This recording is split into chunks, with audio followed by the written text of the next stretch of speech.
Okay. Hello, everyone. You already know me. I'm Ekaterina from software architecture company Apiumhub, which is the organizer of Global Software Architecture Summit. Hello, everyone. You already know me. I'm Ekaterina. Excuse me. So it is a pleasure to meet you again, and honor to have Rene Weiß today here with us. Rene is a software architect, consultant, and CTO at FINABRO. Unfortunately, he couldn't make it to our event because of the health issues. Therefore, he decided to organize an online streaming so you could learn more about fitness functions and ask questions in real time. So first, let me briefly introduce Rene Weiß.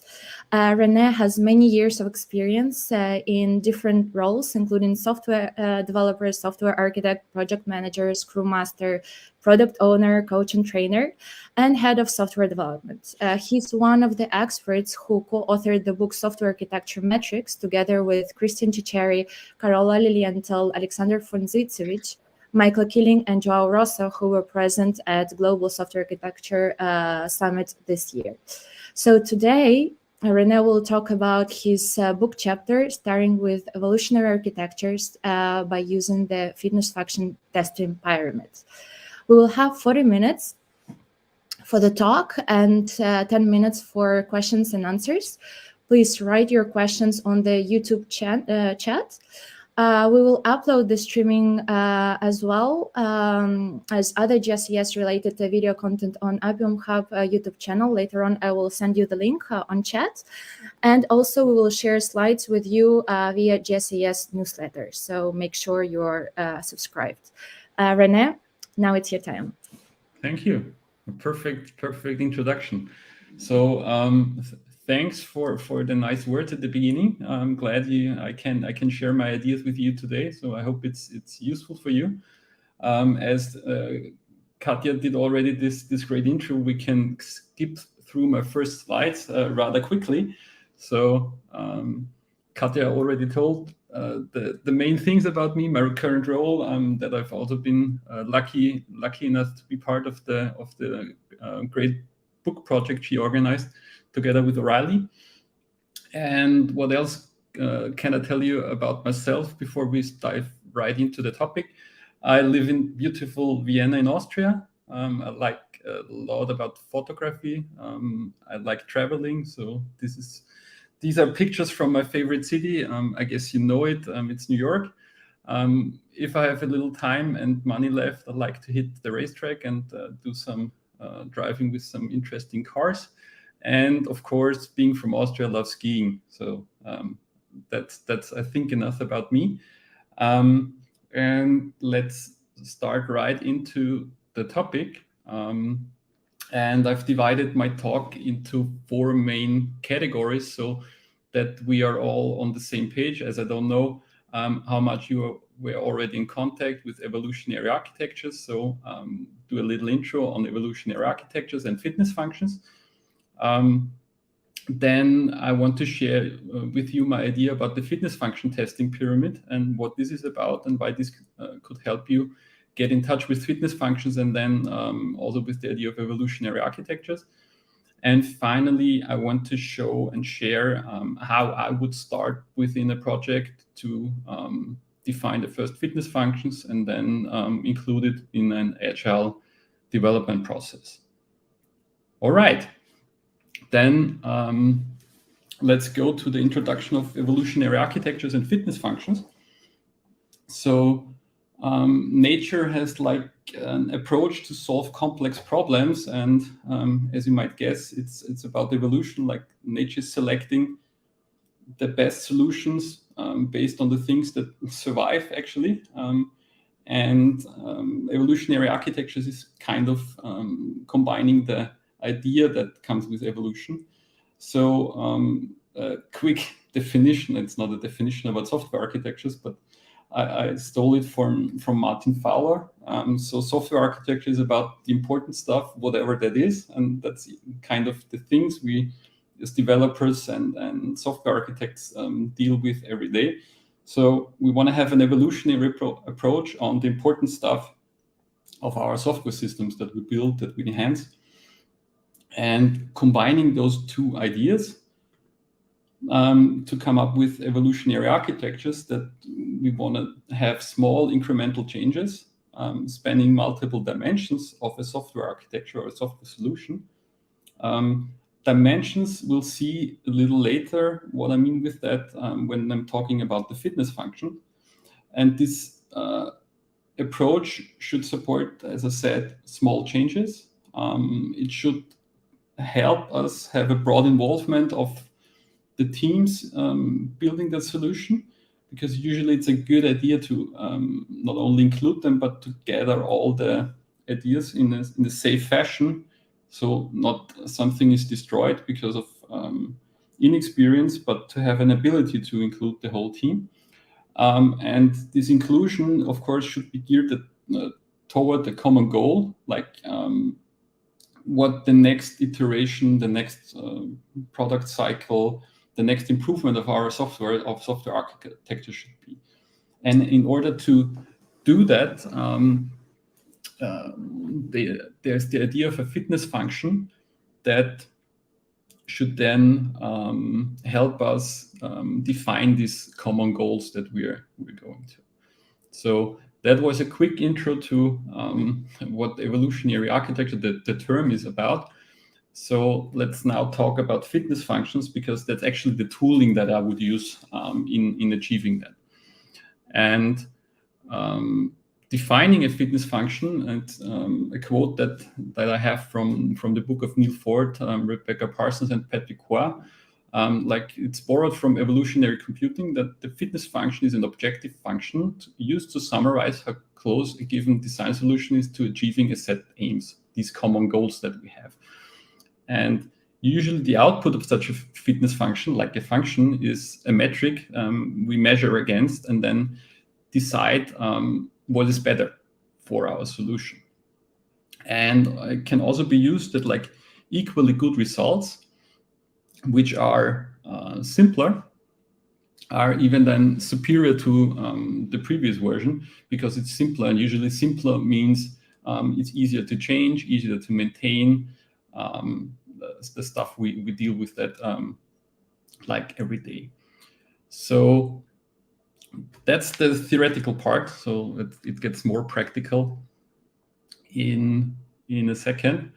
So I start with two very simple examples that actually, I guess most of you know. Yeah, it's just something to start nice and easy.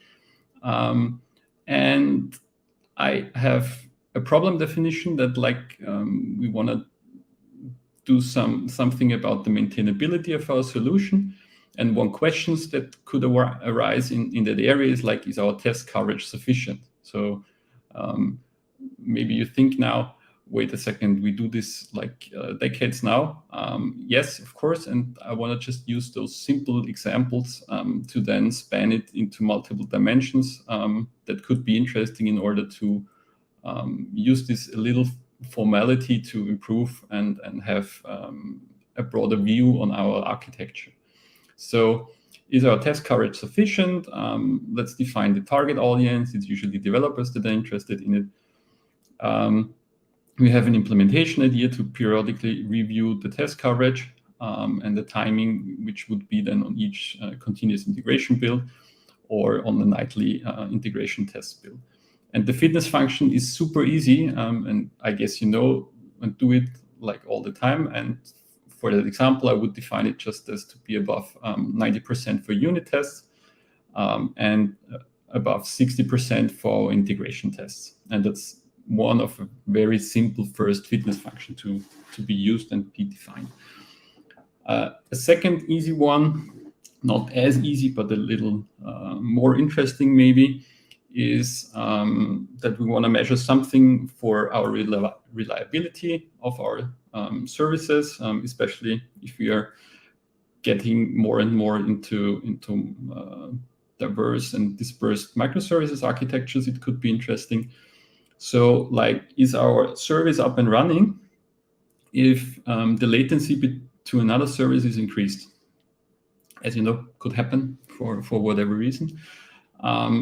Target audience could be developers and operations people. Yeah, could be the same people, of course, if we're thinking about DevOps.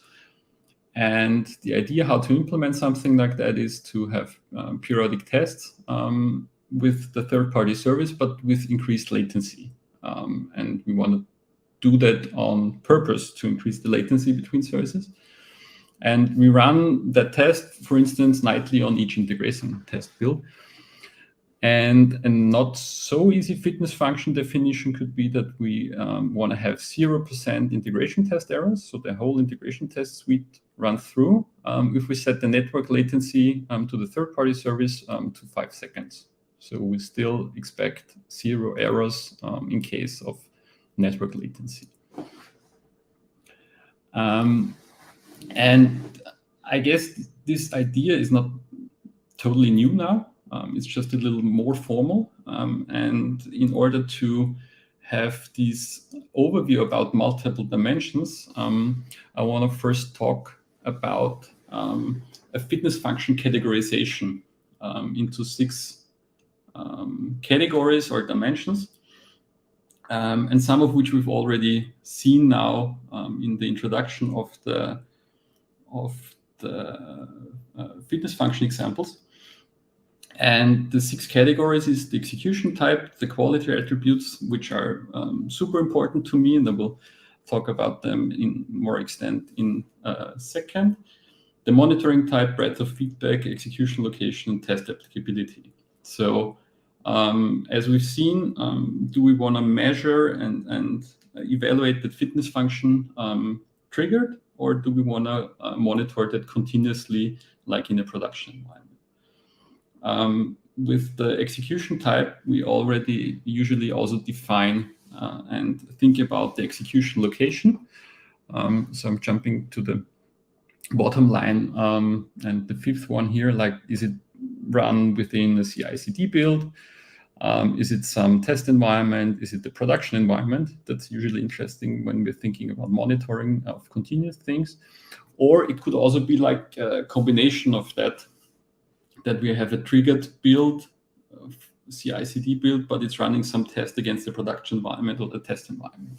So it's not that it has to be discrete between those, but to combine the things that make most sense for you and for your solution. Then the main thing, and that's then we see afterwards in the process I'm thinking about, the main thing for me to consider is the quality attribute or the architectural goal, sometimes called, of what we actually are interested in, as this has a major impact on how we do the testing and how we do the implementation to evaluate such a fitness function. And that could be maintainability, reliability, performance. We'll see all the entities on the next slide. So that you have kind of a catalog of these dimensions, the dimensions I mentioned in the definition of the evolutionary architectures, what we're interested in for our software system. Monitoring type, for me, it's like 3 different kinds of monitoring types. Is it like just, does it work, doesn't it work? Like 0 or 1? Is it a certain value or threshold, like the unit test coverage I mentioned before in the example? Or is it a certain trend I'm interested in? So it doesn't get worse, or it should improve every build, something like that.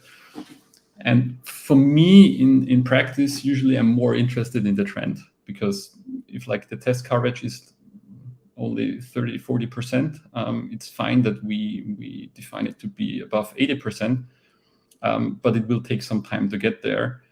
So the trend in achieving the final target is usually more relevant to me. Breadth of feedback, that's something we haven't seen in the example yet, but we'll talk about that in more detail in a second. Is it that the test, the part of the system that's evaluated with the fitness function, is it just a tiny part, like an atomic part of the system, like unit test coverage? I would consider atomic, because if the unit test coverage is high, it doesn't tell us if the whole solution is working. It's just an indication that we're doing a lot of testing and hopefully good testing. Just the number is not a qualitative feedback. Or is it something more holistic that gives us feedback on the whole solution, that the whole thing we're building is working? Execution location, I've already mentioned. And also something that makes sense in some circumstances is like the test applicability, which means if it's just a temporary test or a permanent one that we just keep in our solution.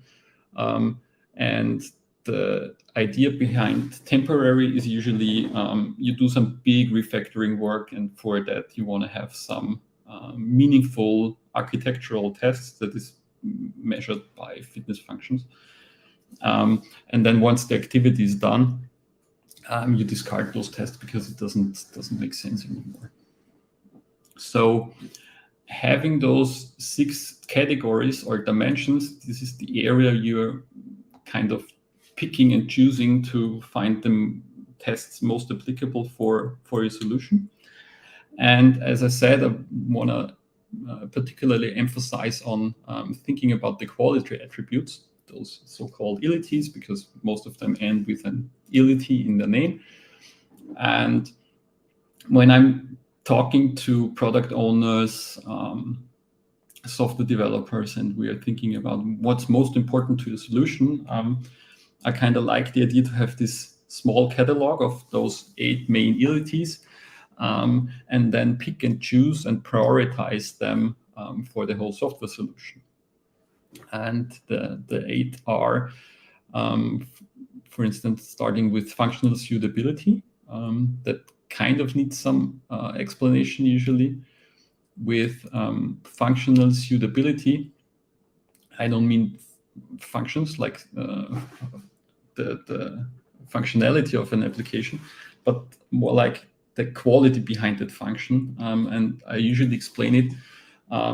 You're having a software system that is producing some complex calculations and as the output.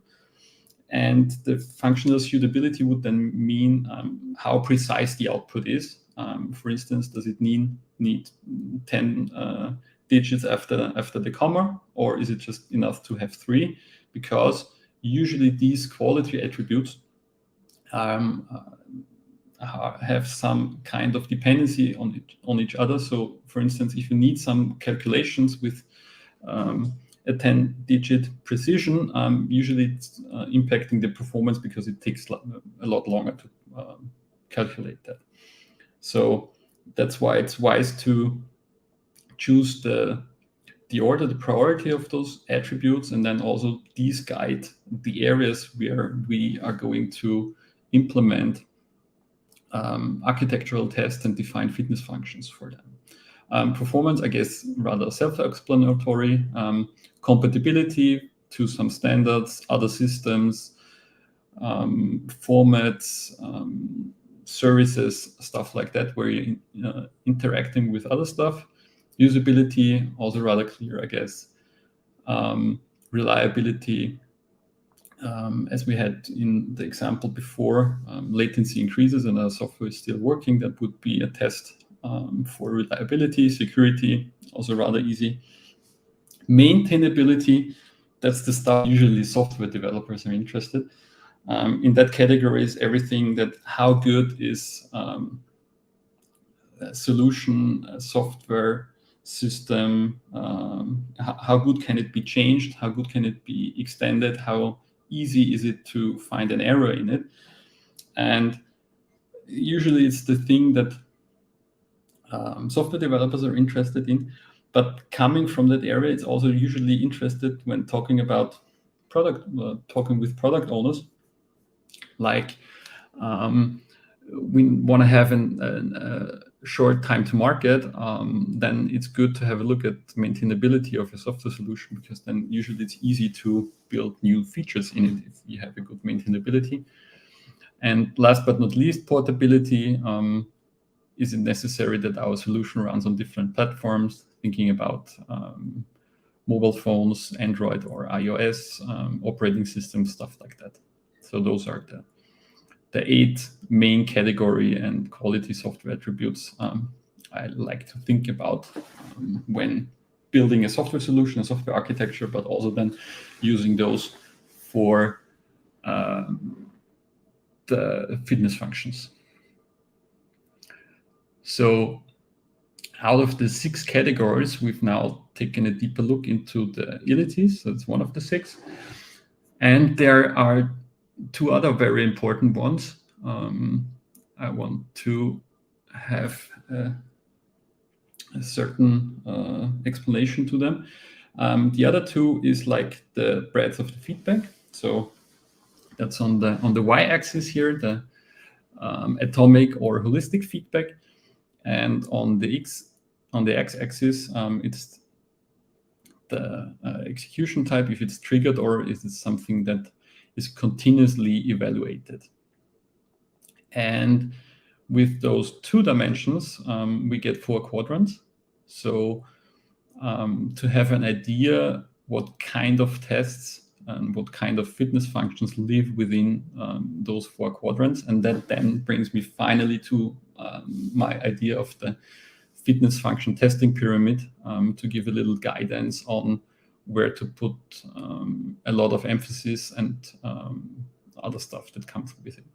So triggered atomic are the easy ones, like static code analysis, stuff you want to measure there, the functional unit tests and their test coverage, so the easy, tiny atomic things that should be green all the time. But if they're green, it's not a guarantee that our software is working as expected for an end user. Then tiny parts of the solution that are continuously monitored. So as you see, I'm already changing the wording from tested to monitored, because usually it's about something in that area. So atomic continuous stuff is, we have some monitoring on the logs. We monitor transaction length, queue length, resource usage. Again, we're just getting feedback on tiny parts of the system, but we are usually monitoring that in a production environment.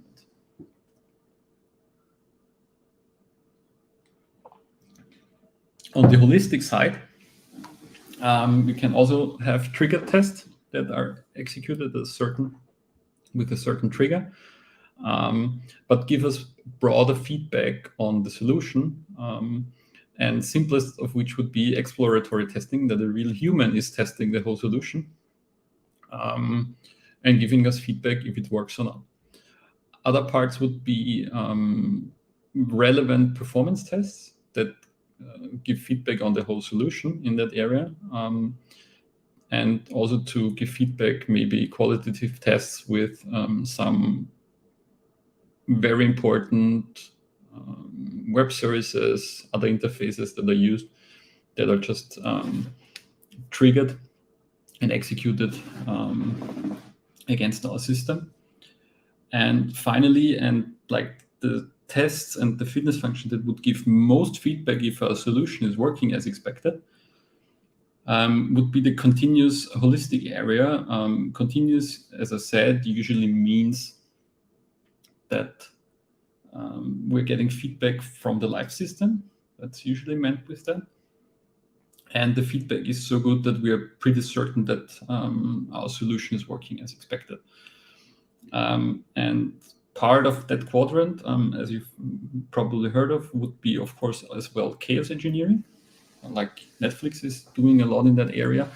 And it's really hard to achieve that without the man and knowledge power that Netflix has. But I think it's a cool idea to think about, to introduce some chaos in a live system, and the system is monitored that it's still working as expected.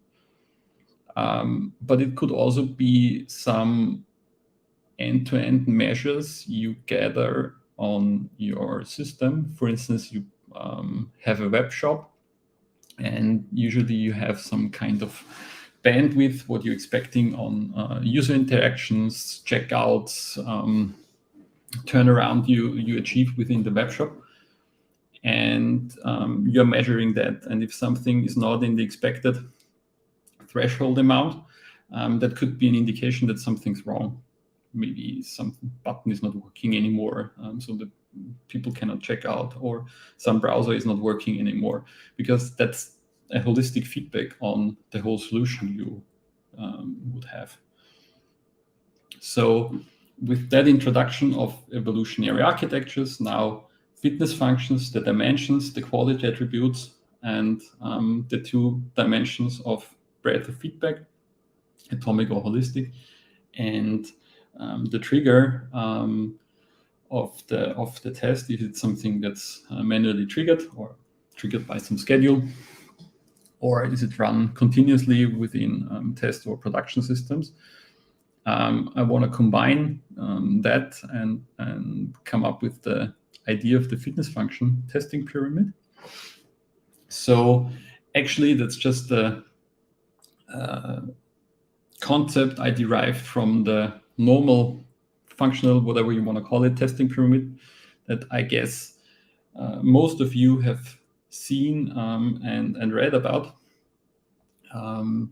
So the testing pyramid that we used to know is about balancing the execution time usually needed for the test, as well as the maintenance and the running cost of those tests. So usually you have a broad base with unit tests, some kind of integration tests in the middle, and at the top, functional tests, end-to-end tests, also including the user interface. And the size of the layer describes, of course, how many tests you have there. So you should have a lot of unit tests, some integration tests, and a few end-to-end tests. And why is it like that? Because the more you get on the top, the slower the execution will be. And it doesn't make sense to run a nightly execution of the tests that run like a couple of hours. And also the build and maintenance cost, and also sometimes the running cost of such a test gets more expensive end-to-end, like end-to-end, on top of the pyramid, because I guess most of you have already suffered from it. If you have a lot of end-to-end user interface tests and you change a tiny bit, then that is rather cumbersome to keep alive and running. So you just do it for the most important tests. And using that idea of the testing pyramid and combine it with the fitness functions, as you might think, and already came to the idea, is that's why I came up with the fitness function testing pyramid. And to define the base, the middle layer, and the top layer, I'm using the 4 possible values from the 2 dimensions we talked in the quadrants before.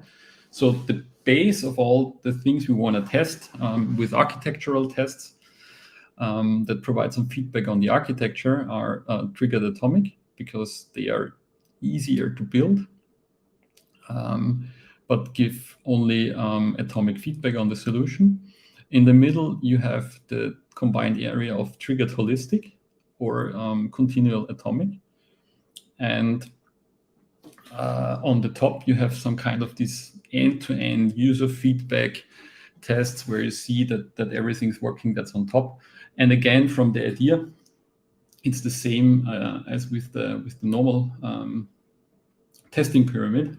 It's rather closely related. You want to balance your architectural tests, and those architectural tests, the output is defined by the fitness function, and balance the execution time, the running cost, and the maintenance costs, and the feedback that those provide, because continuous holistic usually gives a good feedback on if the solution is working, but harder to maintain, longer to run. You get the idea. So that's why I came up with the idea of the fitness function testing pyramid. And that should be some broad guidance together with the dimensions and the quality attributes on where you build your architectural tests. And then from those tests, think about going into the evolutionary architectures, because if you have a rigid and a very good set of those tests, it's easy to change something in the solution and still see if everything is fine, together, of course, with the functional tests you should already have. So now I've talked about evolutionary architecture and fitness functions, combine that into the idea of having a fitness function testing pyramid. And want to finally go in that direction of how to start, where to start, and how to embed this fitness function definition and test development into an agile process.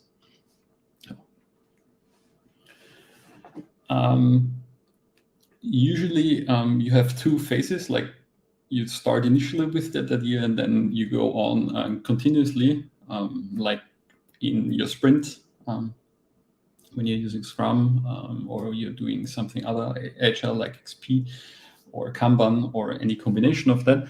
But from the general perspective and the general idea, I guess it will work with all the agile practices.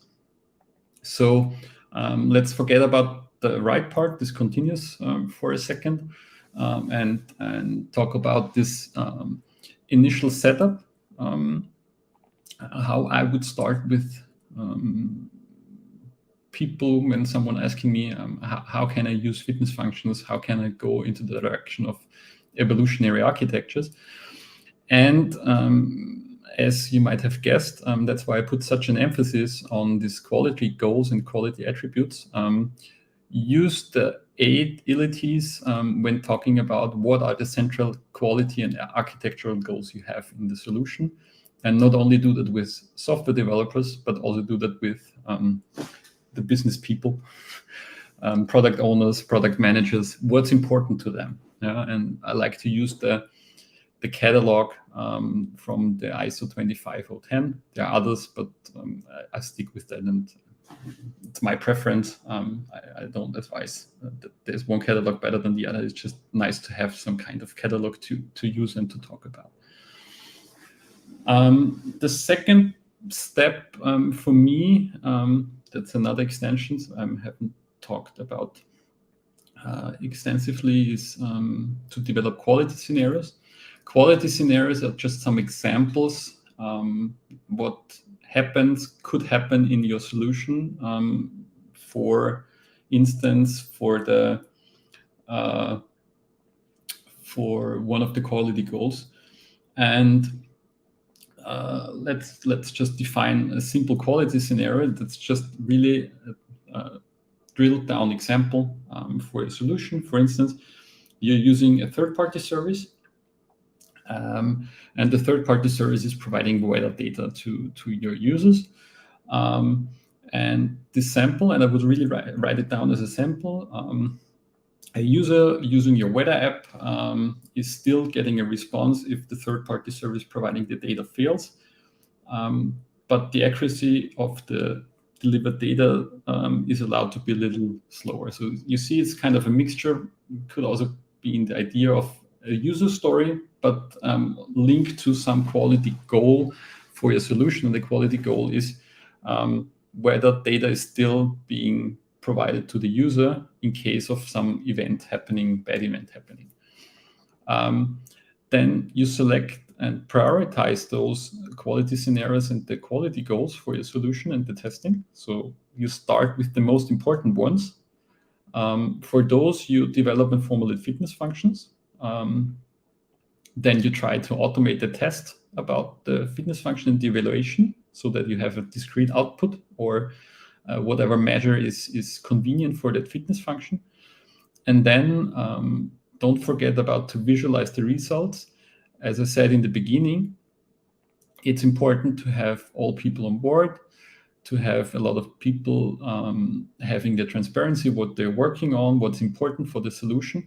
And with that approach, it's very, very good to have a visualized result so that it's easy to check if everything's working as expected, and then continue with the work on the solution.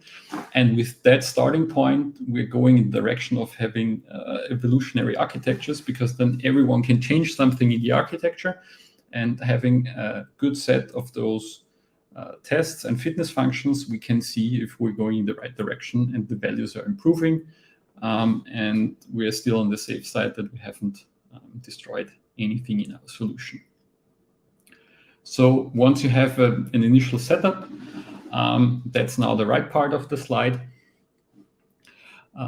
What you can do, for instance, every sprint or every second sprint, totally depends on your software system and on your development approach. I'm starting here in the middle. So the first step is add quality goals and add quality scenarios as needed. So again, we're coming from the architectural and from the quality goals. So that's always the starting point. And then you decide on which ones to prioritize and then add, change, or decommission fitness functions for those needed. And then you're in the cycle of always coming from the quality part to finally define the fitness function and the architectural test. So last but not least, now that we are coming from the process, I usually get asked what is such a base set of fitness functions I would do in a project. And thinking about the pyramid and the 3 layers, I would define the testing pyramid. For instance, something like that. Start with easy stuff on the triggered atomic, like have the basics ready. And something about code level metrics, just to have an idea on how complex the code base is.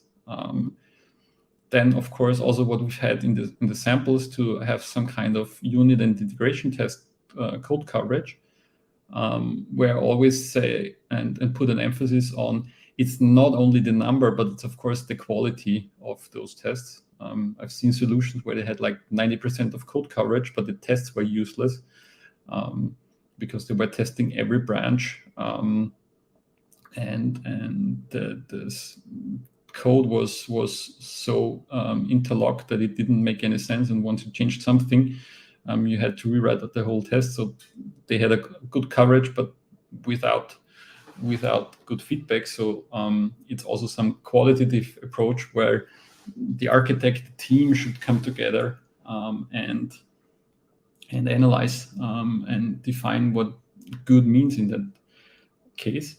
And most likely, what I also like for maintainability is to have some kind of structural architectural integrity check. You could do with ArcUnit for Java projects, or Sonograph, where you can define A can reference B, B can reference C, but C must never reference A, and then have a test that fails if someone introduces a dependency in the wrong direction. So that's an easy start for the base.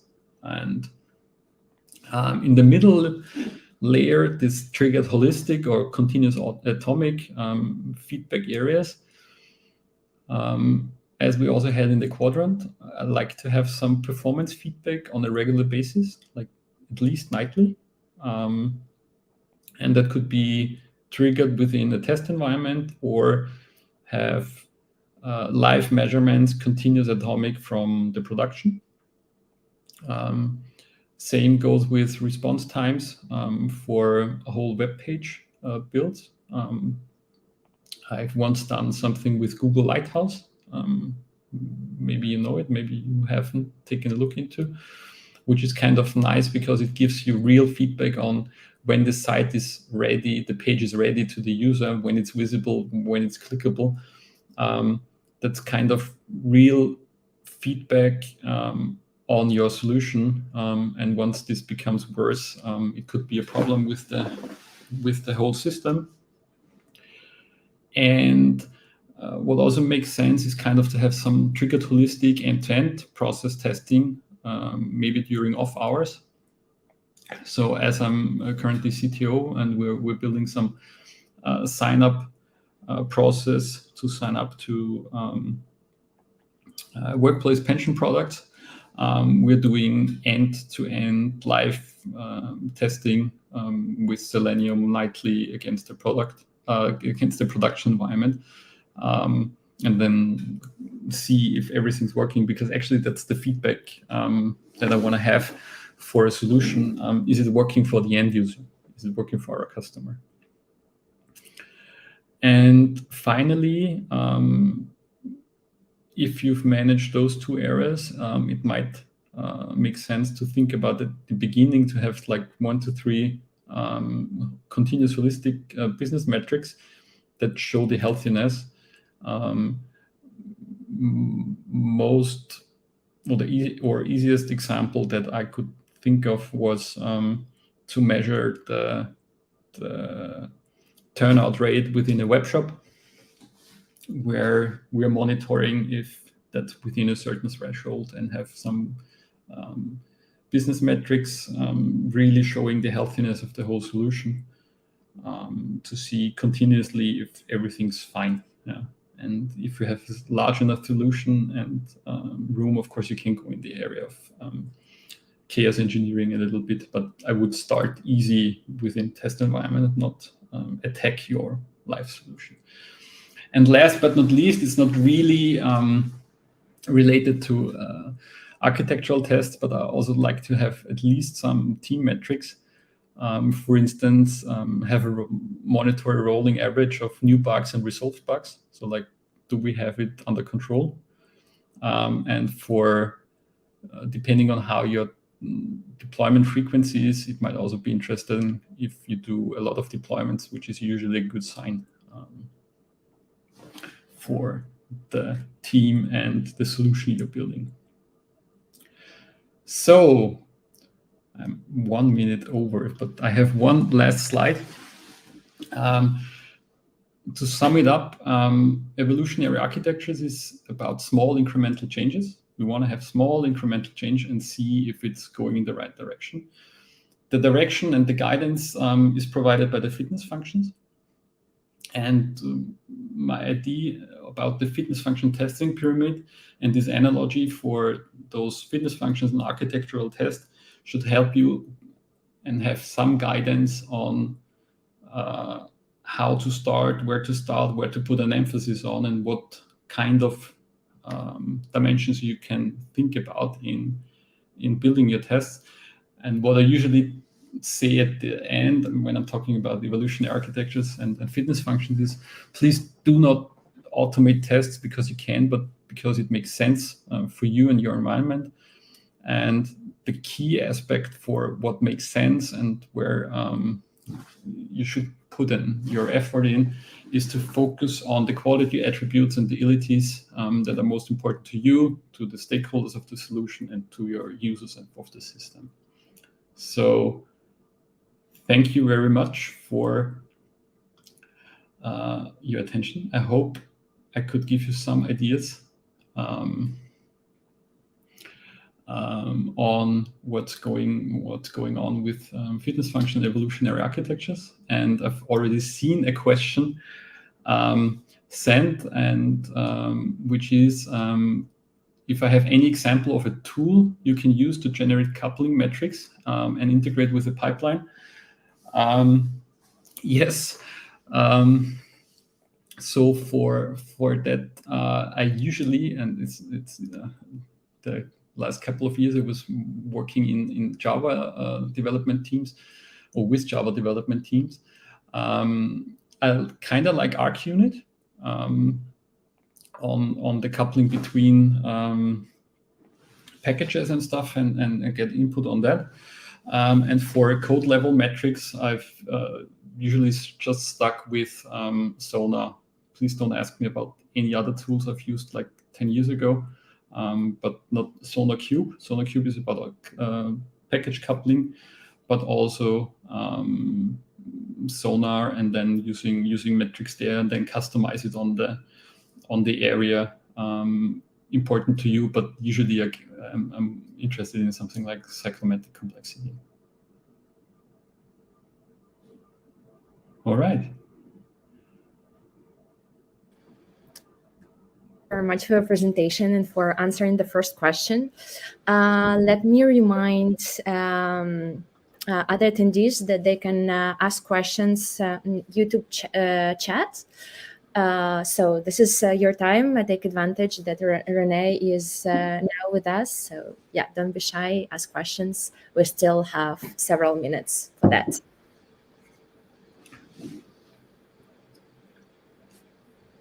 Let's wait a little bit more.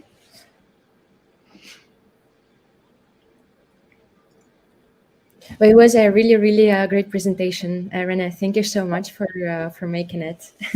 Thank you for hosting me.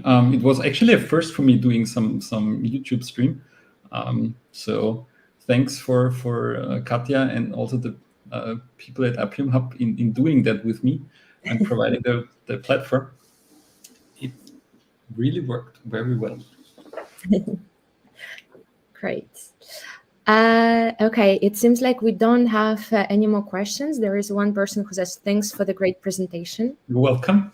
Thank you a lot. And yeah, just to mention that we actually start planning next edition of Global Software Architecture Summit. It will take place in October in Barcelona. So once we have a venue confirmed, the date confirmed, we will send an announcement and we will open call for papers. And yeah, we hope to see you, Rene, next year with us. I hope as well. Thank you.